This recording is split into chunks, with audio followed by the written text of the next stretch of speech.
Welcome to Greenlit, the Buffalo 8 podcast. I'm your host, Matthew Halderman, and each week we're going to dive into a different piece of content, film and television, and we're going to talk with some of the biggest names in front of and behind the camera as we dive deep into how they were financed, produced, developed, marketed, and the crazy stories behind how many of them got made.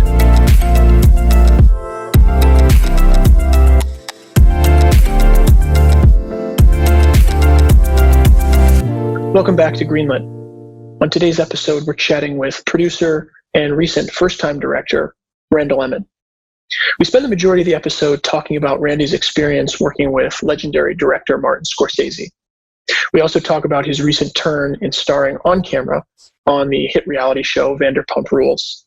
Randy's a really interesting guy, a great storyteller, has an infectious amount of energy, and in many ways really represents some of the old school ways of producing.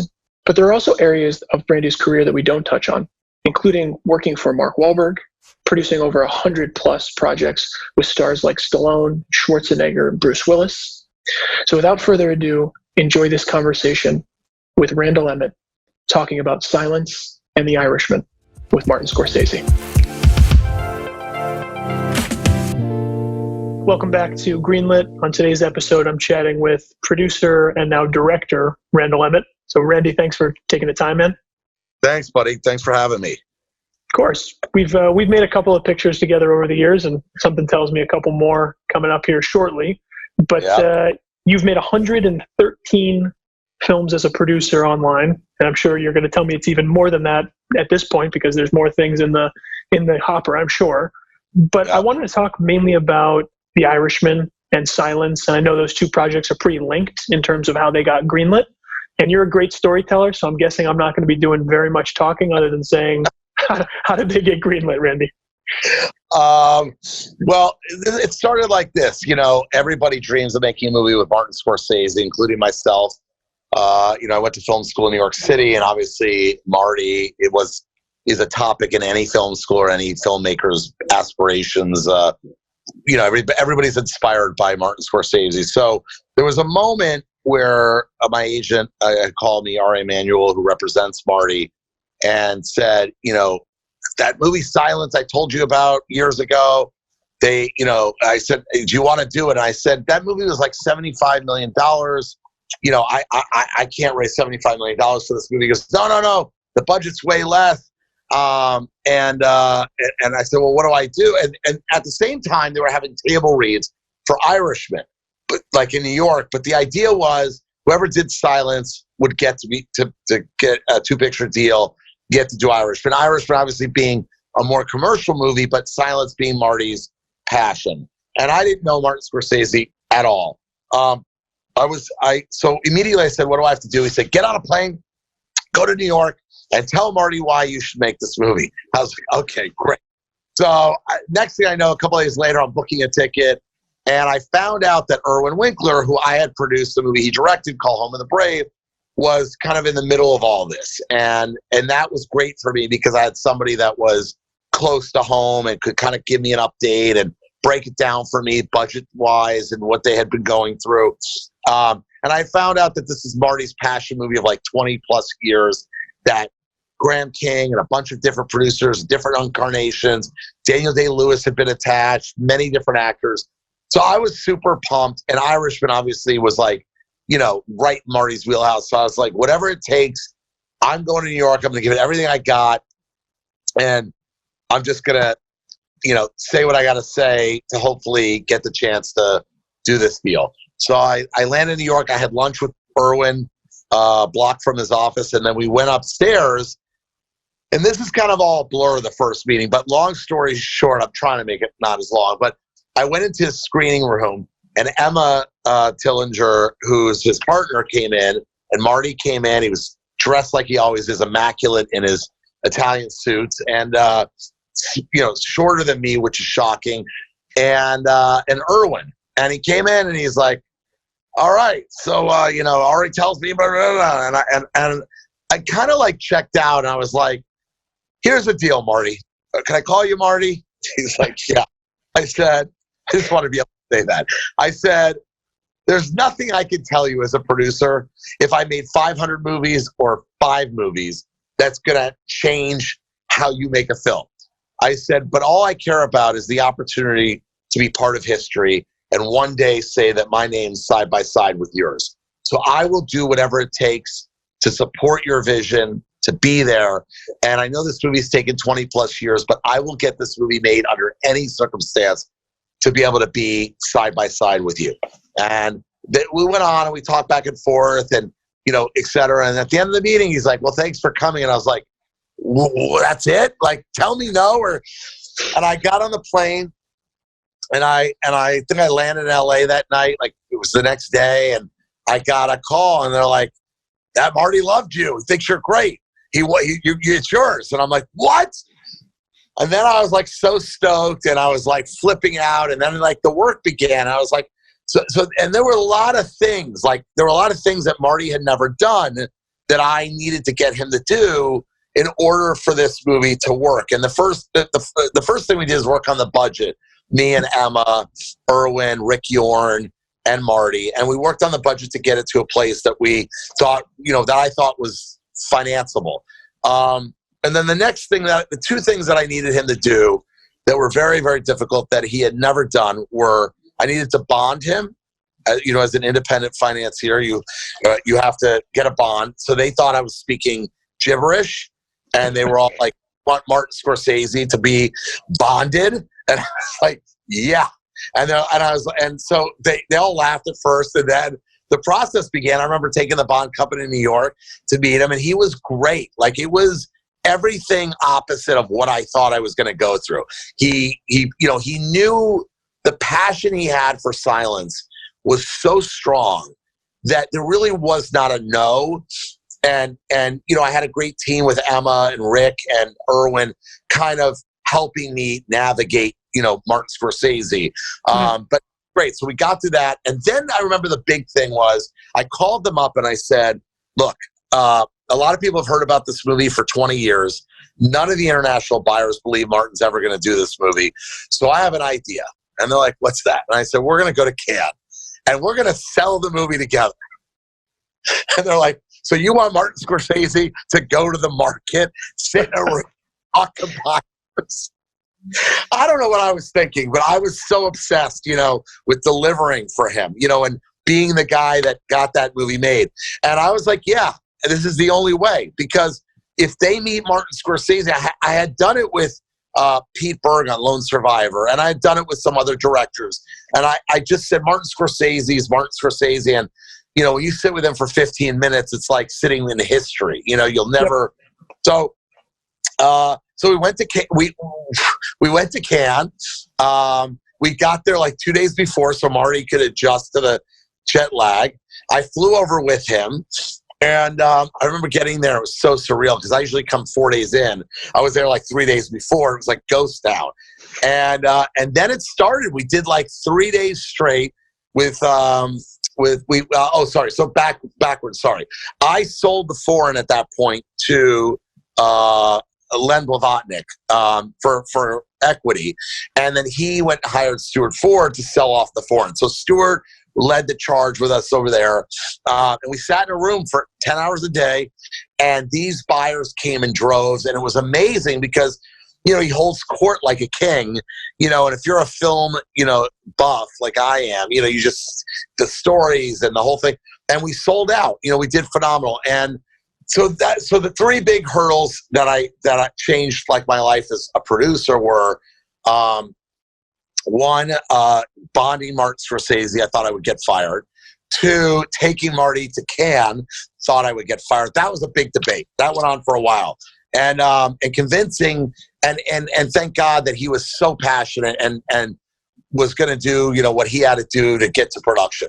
And the last call that I ever got, and I could talk for hours about flying to Taiwan and starting pre-production and going on director scouts and bands with Marty and Rodrigo Prieto and the greatest, crew in the world, and, tech scouts and all this stuff was that part of the process was epic. The third part that I thought I was going to get fired was when we didn't get Daniel Day-Lewis because, he had just, I think he had come off Lincoln. I think it was Lincoln, and he was just taking time off, and timing didn't work for the movie.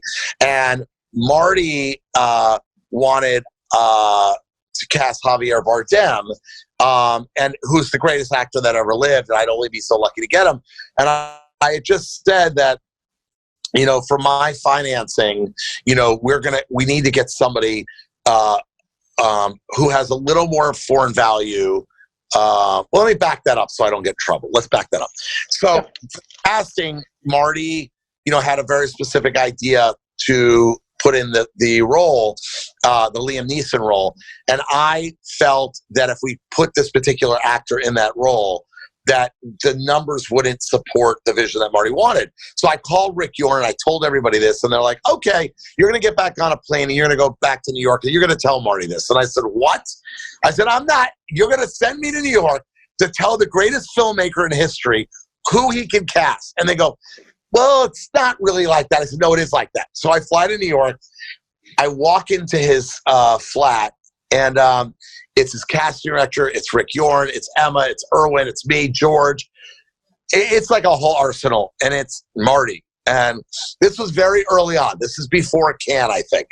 But yeah, before Cannes, I'm almost sure, right after.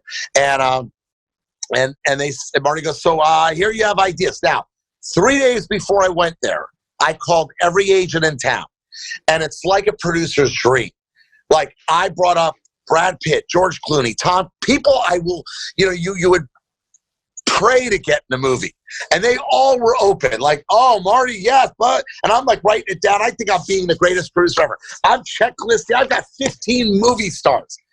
It's the greatest 3 days of my life. I fly in. It's all quiet in the room. And Marty says, okay, so who are your ideas? And I was like, okay. And I got my paper, and I was like, this person. And he's like, not really right. This person. No, I love him. He's one of my favorite, but just not for this. And I'm like, I go 10 names down the list and shot down. I'm sweating.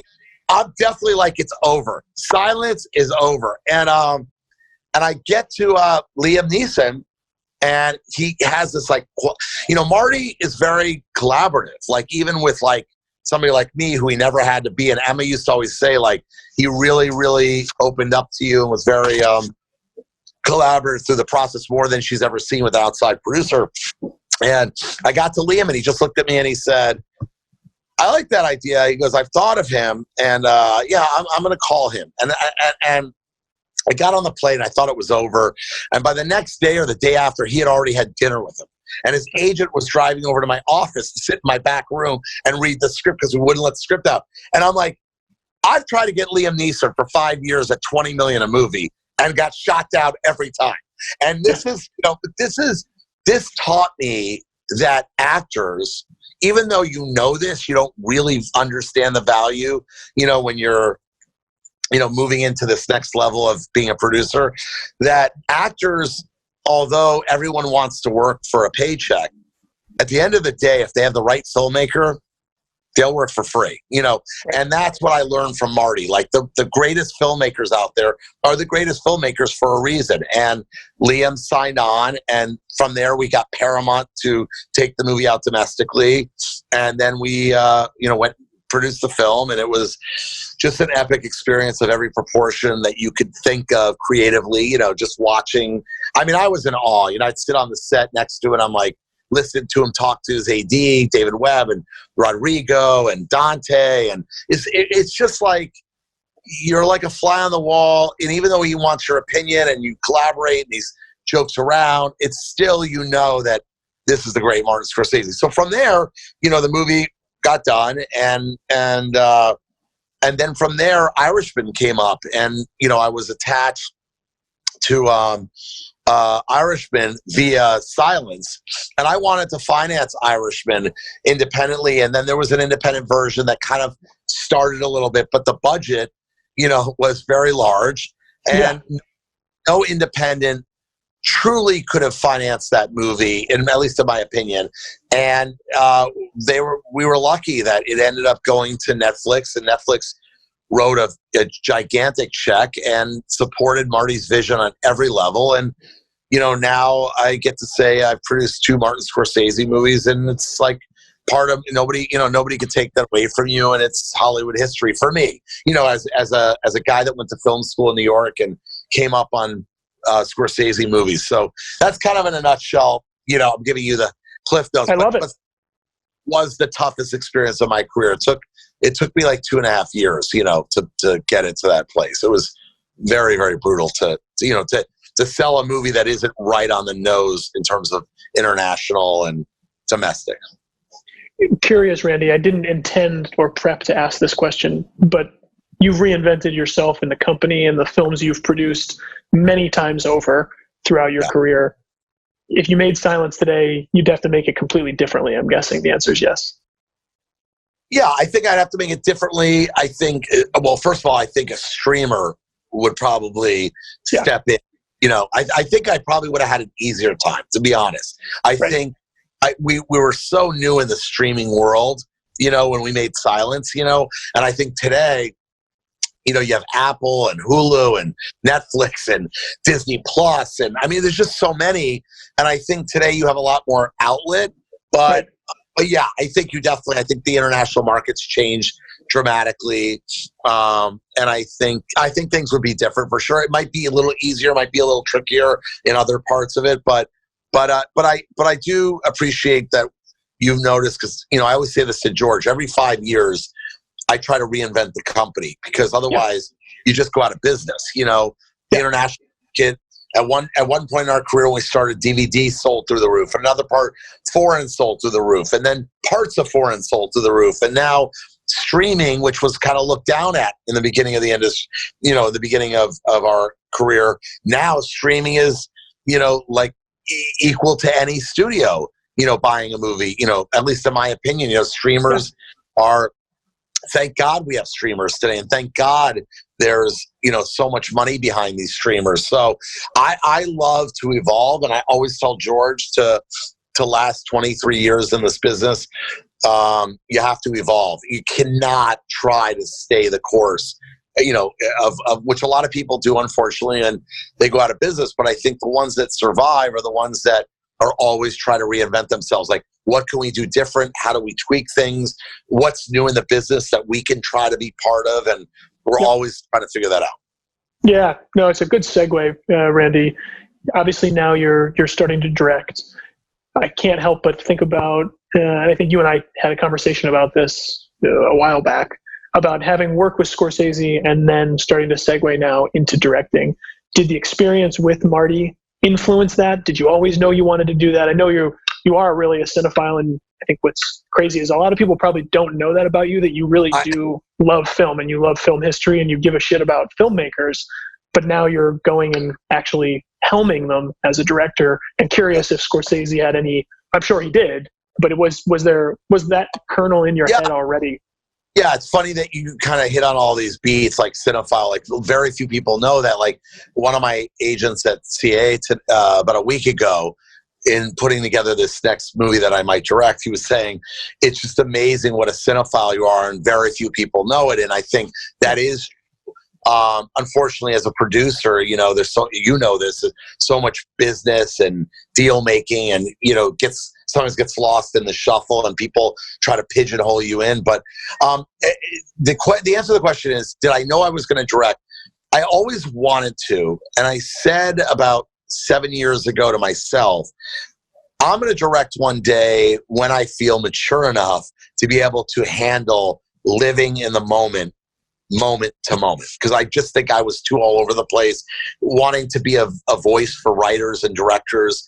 And I still love being a voice to writers and directors. But what happened was, definitely Marty inspired me. And I had talked to Marty and his team about, possibly executive producing movies that I was going to direct and things like that. And, we talked about taking it on a case-by-case basis. But really what happened for me is I was telling somebody this the other day, I felt creatively dead. Like, really, really felt like I was, just running in place. And I feel like I'm really good at putting movies together and getting them financed and getting other people's visions made. And I love it. It was a high, and it still is a high. but I felt like I couldn't, like, where was my creative? When I first started making movies as a producer, I was so the biggest high, you know, but then as the business gets bigger, the movies get bigger, the crews get bigger, you know, your role as a producer, you're supporting, you know, these visions. And I am proud that I do that. But I think I hit a wall. I'm 49 years old. I hit a wall where I'm like, God, it's getting, I'm good at it. I love doing it, but it's not fulfilling me on the creative thing. So can I do both? Could I go fulfill the creative? And so I didn't know what I was going to get out of it. That's the truth. And so I was getting married April 18th, pre-COVID. Obviously that's been pushed. And I thought I would chicken out or manipulate myself into pushing, right? Because I would get like nervous, or I have the influence, I could move the movie. So I basically set up a schedule that I was going to direct on March 9th. I was going to wrap April 1st. I was going to have a bachelor party and then go get married. And I knew I couldn't push if I boxed it all in. And my fiance said, "You're a lunatic." And I said, "Thank you." And I remember getting on the plane. I remember when I heard the EP, I didn't know what I was going to feel. I really didn't. And Mark Wahlberg called me and said, "I'm telling you, I think this is going to be one of your callings." And I was like, "Why?" And he's like, "I just know you. You're really no sets, you know script, you know actors, you know, you love actors." And I just said, "Okay, you know, thank you." But I was still petrified. I was calling Antoine Fuqua every night to give me advice. I was having meltdowns. I was calling different directors, Polish. And I got to Puerto Rico, and it was day one of pre. And within 5 days, I just felt like I was free. Like I felt like, oh my God, this is where I'm supposed to be. And it was because I was living in the moment. Like everything stopped. And all it was about that script. No deal making, no, you know, what movie's going next, what this, what that. I'm not dealing with travel and, you know, all the things you deal with, budgeting. And I just couldn't get enough. And then I was still reserved. I was still nervous because I hadn't started shooting yet. So I was like, okay, well, what if the pre-production process is so fun and I'm on this creative high? The actors get here and they all hate me. Like, what if everybody, Megan Fox, Bruce Willis tells me, "I don't care, 18 movies, I can't stand you." Like, I just got petrified again. And everybody's like, I've never seen, like, they were, the line producer and a lot of the crew were like, "We've never seen a director go back to the same location 7 times and block. You got this." And I was like, this isn't normal. They're like, no. So I know that I was so petrified, that I was so, you know, obsessed with like making sure I had it down. And then the actors got in town and we did our first table read. And it just was like, it kept getting more magical by the minute. And the high was higher. And then day one came and I just walked on that set and I just realized, like, I'm going to produce movies for the rest of my life because I'm really good at it and I love it. I love being a voice for a director and a writer. But this is the high where I get to fulfill. You know, I say directing for me is like, it's I try to equate it like this for me. It's really being true. Like your truth. It's like you can't bullshit. Like if you don't know something in producing, you're like, "Oh, I'll get back to you. I'll call you in a few minutes." You know, directing, the actors look right through your soul. You know, you're sitting on the set, there's 30 people around, and they're like, "Randy, you know, when I come through this story, like 5 days ago, where was I that afternoon?" And I'm like, "You were in Tahiti?" Like, you know, and it's like, and if you don't know, there's something beautiful for me. Like there was a moment in the first 6 days of shooting where, you know, because I knew the script pretty good, but there was a moment where it was like 3 a.m. and we were in the final few takes. I was exhausted and somebody asked me a question about something in the script and I just was like gone and exhausted. And I remember not knowing, I said, what do I do in this moment? Do I bullshit? Like, do I just kind of like improvise and see if I get it right? Or do I continue my truth? And that's what I love about directing. And I said to them, you know what? Just give me a minute. Let me just look at the script first. I just need 1 second. And no big deal. I looked and I go, yep, I was right about what I thought. Yes, you're right. I'm right. And there was no big deal. It was just this creative moment.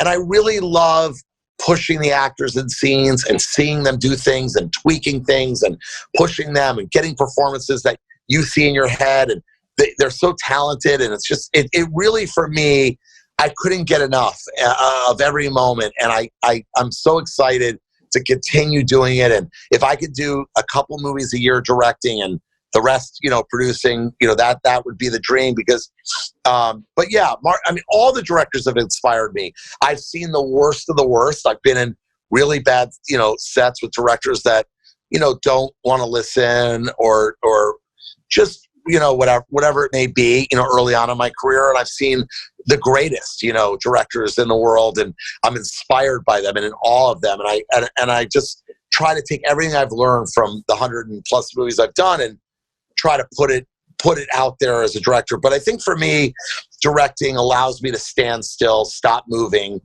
and just really be truthful in those moments and try to create and be an artist, which is why I got into the movie business. I didn't get it.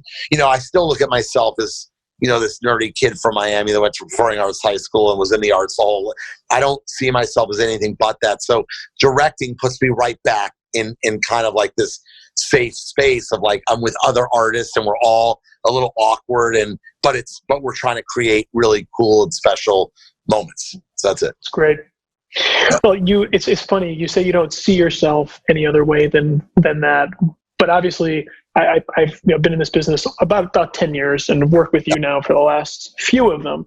Before I had worked with you, my perspective of you was much more, you had worked with big movie stars for a long time. You made big action movies and genre movies, and you had a life that was fairly showman producership, like Jerry Weintraub, or sort of old school studio type producer.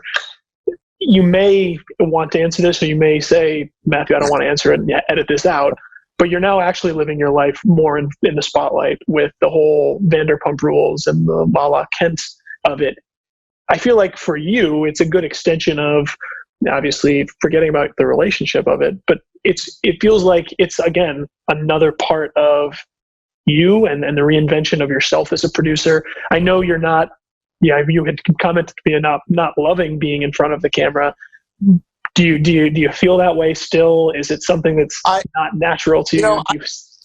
I mean, I fought it for 4 years. They asked me to appear for 4 years. I said, no chance ever. And then, not appearing, they would talk about me on the show because I'm Lala's fiance, and, they would say things that I couldn't, if you don't see somebody, sometimes you make assumptions or whatever. So we decided, she had been asking me for many years, and finally I decided that I would support her career because she supports mine. I go away or have to be in the office all the time, whatever it is. So I said, I understand that it's getting awkward that I'm not there with you. So I had a conversation with the producers. I said, look, I can't do this full time, but I'll show up a few times and, with Lala, et cetera. I was uncomfortable when I first did it, talking about movies, I could do that for a year, but having 3 cameras and a crew and I have to be like the person in the scene, it's very awkward. But I'd say by the end of the summer, the end of filming, after I'd done it like 15, 16 times, I was comfortable. Lala's a pro, and so it was easy because I was my partner. But I don't know if I'll ever say that, like, I love it. I don't ever see me going, God, I really want more of this. But I think you're right. Being with somebody who's on television or who's a personality of any sort, I didn't know going into the relationship that I would ever be talked about on any level. Like, I thought, I'm dating I'm dating a girl who's on a reality show. They don't care about me. I'm a movie producer. She's a reality star. And then all of a sudden, within like a month, there are articles, Randall Emmett, and I'm like, what is good?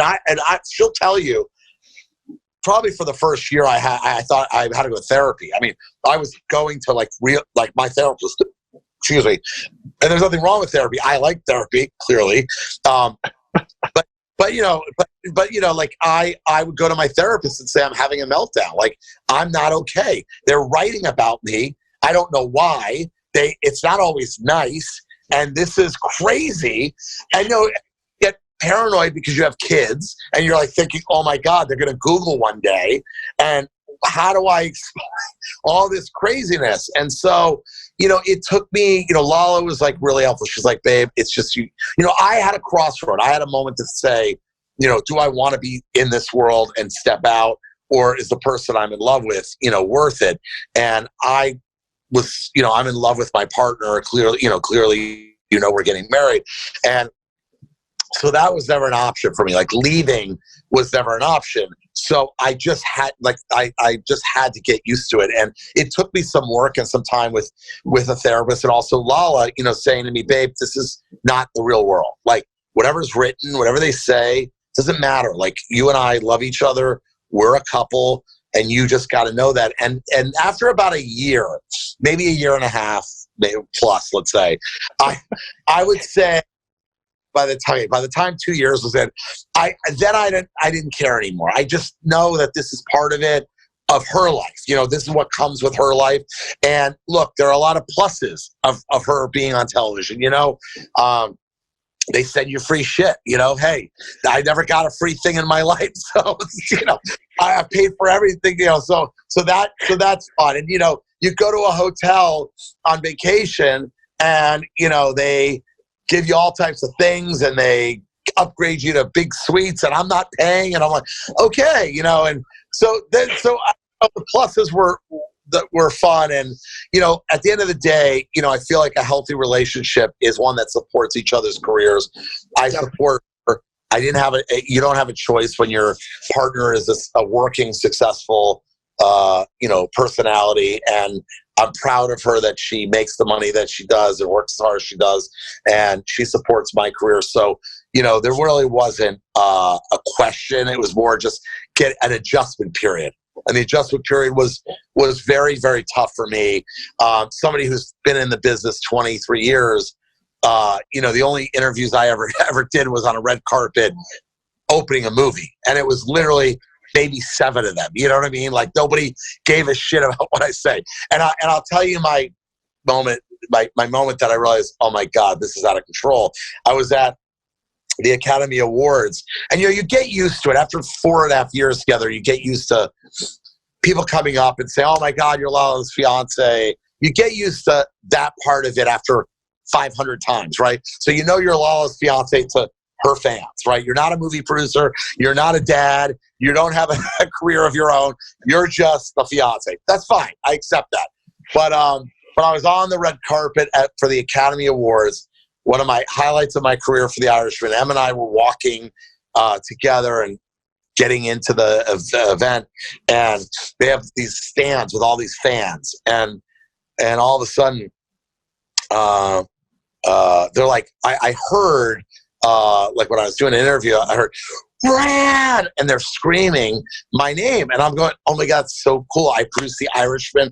I have like 5 fans that love The Irishman. So, because that's how delusional I am about. So I'm like, and I look around and I go back and I finish the interview and like, Rand, can we get a picture? And I walk over and I'm like so proud of Irishman.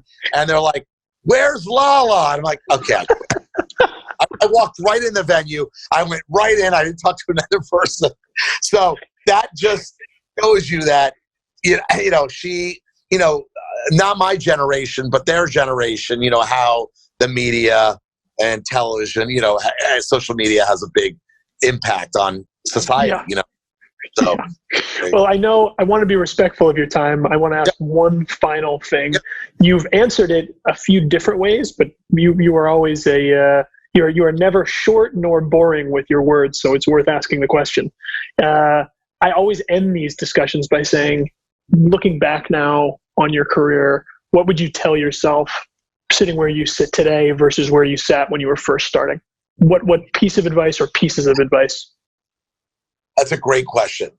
I like the way I did things, right? Meaning, like, I like that I was brave and bold to not I would tell myself, okay, there's two things I tell myself. One, I could tell myself the same thing I told myself then, which is don't let people tell me I can't do things, which I did, which I, in my mind, when people say, you know, quiet down, or you're not doing it the right way, or you need to be more polished, or whatever that, I'm proud of myself. But the one piece of advice I would give my younger self, which I was not good at, which I feel I've mastered in my older age, would be to listen more. I wasn't the best listener, you know, from like 20, remember, I got thrusted in to producing at like 27, 28. And I would say up until about when I had kids, you know, in my early 40s, I really just didn't listen great. And today I try to listen more than I speak when I'm sitting with people, so that I can hear, because I feel like I'm smarter that way. And I think that a lot of young people, and specifically my younger self, I had a lot to say. And sometimes it was, you know, it just, I should have been listening more, because I was around some incredibly talented, wiser, smarter, more successful people. And I think if I would have listened a little more, I probably would have learned a little more in my younger self. And, you know, I'm doing much more of that.